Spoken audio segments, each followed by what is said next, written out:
இந்த சத்து குறைபாடுகள் இருந்தால் நம்ம அங்கன்வாடி மூலயமா அந்த குழந்தைகளுக்கு எதுவும் நம்ம கொடுக்கலாம். இப்பயே கொடுத்துட்டு இருக்கோம், இன்னும் நல்லா கொடுக்கலாம். என்ன மாதிரி சத்து குறைவா இருக்குது தெரிஞ்சு கொள்ள முடியும். இப்போ முட்டை போடாமல் இருக்கலாம், முட்டை கொடுக்கலாம். கடலை சத்து கடலை கொடுக்கலாம். இப்போ ஒரு பால் அது கொடுத்தா பால் தயிர் அது மாதிரி இதை கொடுத்தா என்ன இருக்கும். இது மாதிரி அது செய்வதற்குரிய ஒரு வாய்ப்பு. இப்போ பள்ளியில் பார்க்குறோம். பள்ளியில் இப்போ சிறுதானிய உணவு கொடுக்கணும்னு சொல்லிட்டு மாலையில் அந்த கேக்கு செய்து கொடுக்குறது சிறுதானியம். இப்போ 5ஆம் கொடுக்குறது நான் எடுக்கணும். காலையில் நம்ம என்ன கொடுக்குறோம், ரொட்டி பால் கொடுக்குறோம். முன்னே பழம் கொடுத்துட்டு இருந்தோம். அது மாதிரி மறுபடியும் பழம் கொடுக்கக்கூடிய பள்ளி பசங்க பிள்ளைகளுக்கு ஒரு எண்ணம் இருக்குது. அதே மாதிரி மாலையில் கடலை பேச்சு கொடுக்கலாம். இந்த சிறுதானிய உணவு கடலை கொடுக்கணும் முதல்ல அதை இருந்தது.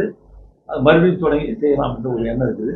என்ன காரணம், ஆரம்பத்தில் அதாவது பிள்ளைங்க நல்ல ஊட்டச்சத்தோடு இருந்தால், நல்ல ஆரோக்கியம் இருந்தால் அவருடைய வாழ்க்கையில் நோயற்ற வாழ்வு வாழ முடியும். நோய் தாக்கம் என்பது குறைவாக இருக்கும். மருத்துவரிடம் செல்வது குறைவாக இருக்க முடியும். பழங்கள் சாப்பிடுவது ஒரு நல்ல பழக்க வழக்கம். பழங்கள் சாப்பிடுவது இப்போ முன்ன பார்த்தீங்கன்னா கொஞ்சம் குறைவாக இருக்கும். இன்றைக்கி பார்த்தீங்கன்னா பழங்கள் சாப்பிட்ற பழக்கம் நிறைய பிள்ளைங்களுக்கு, நிறைய பெற்றோர்களுக்கு அந்த வீடுகளில் வாங்கி வச்சுருக்க பார்க்கலாம்.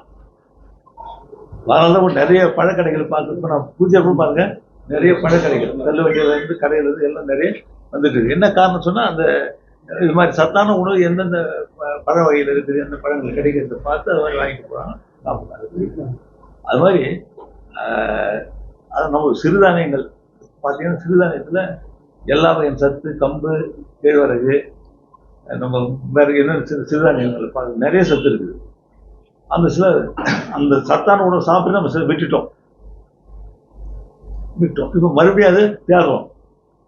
கேழ்வரகு அடை கிடைக்குமா, கேழ்வரகு கூடு கிடைக்குமா, ரொம்ப சத்தான ஒரு காலையில் இப்போ நிறைய பேர் இப்போ நீங்கள் நிறைய பேர் கேட்டால் என்ன சாப்பிட்டு கேட்டால் காலையில் ஒரு அந்த சத்து மாவு இதுவும் என்னது பயிர் பாதாம் பயிர் சாப்பிட்டு வந்தோம். அது மாதிரி சொல்கிறத பார்க்குறோம். இப்போ என்ன காரணம், அந்த சத்து நிறைய உடனே கிடைக்குது அவங்களுக்கு.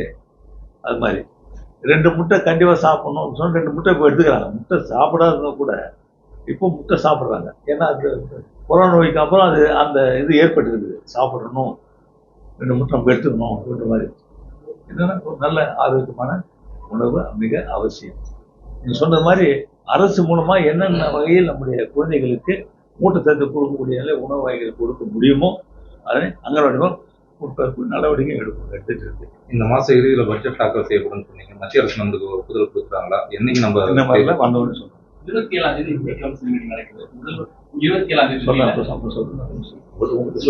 சார் இலவச அரிசி நம்ம வழங்குவோம்னு சொல்லியிருக்கோம். என்னைக்கு அது? ஏன்னா இலவச எதிர்பார்ப்பு இருக்கு. இலவச அரிசி கண்டிப்பாக வழங்கப்படும், மக்களுக்கு விரைவிலேயே வழங்கப்படும். அதுக்குரிய நடவடிக்கை எடுத்துட்டு இருக்கோம். இப்போ அந்த கோப்பை தான் பார்த்துட்டு வரேன். அது நடவடிக்கை எடுத்துட்டு இருக்கோம். கண்டிப்பாக நம்ம சொன்னது மாதிரி இலவச வழங்குவோம். கூடுதலாக என்னென்ன மானிய விலையில் என்ன சில பருப்பு வகைகள் என்ன கொடுக்க சமையல் கொடுக்கணும் அதையும் கொடுக்க நடவடிக்கை அரசு மத்திய அரசு ஒப்புதல் கொடுக்குன்ற நம்பிக்கை நமக்கு இருக்கு. ஏன்னா ஏற்கனவே நம்ம டிபிடி தான் கொடுக்கணும்னு சொல்லிட்டு நம்மளுக்கு இருக்கு. அரிசிக்கு நேரடி பணம் வங்கி கணக்கு தான் செலுத்தணும்.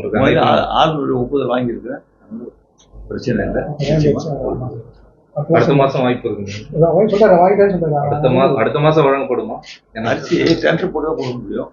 டெண்டர் போட்டது எப்போ கொடுக்கணுமோ அது ரேஷன் கடை மூலமாக தான் சமூக நடவடிக்கை எடுத்துருக்கோம். துறை கான்ஃபிடன்ட் மூலமாக கொடுக்கலான்ட்டு கூட்டுறவுத்துறையில் சொல்லியிருக்கோம். அவங்க மூலமாக கொடுக்கலாம் அப்படின்னு சொல்லிட்டு அரிசி இது பண்ணுறது செய்து கொடுக்குறது. இது வந்து நன்றி. நிபா வைரஸ் வந்து கேரளாவில் ஒரு சிறுவன் இருந்துருக்காங்க. ஏன்னா கேரளாவில் இருந்து நிறைய டூரிஸ்ட் வராங்க. நம்ம புதுச்சேரி சுகாதாரத்துறை இதை முன்னெச்சரிக்கை நடவடிக்கை எடுக்க போறோம். நிச்சயமாக சுகாதாரத்துறையானது இது மாதிரி நோய் வேறு மாநிலத்திலிருந்து வரும்போது அங்கே பரவாத அளவிற்கு என்ன நடவடிக்கை எடுக்க முடியுமோ அதனை நம்முடைய துறை எடுத்துக்கொண்டிருக்கிறோம் எல்லாரையும். தேங்க்யூ.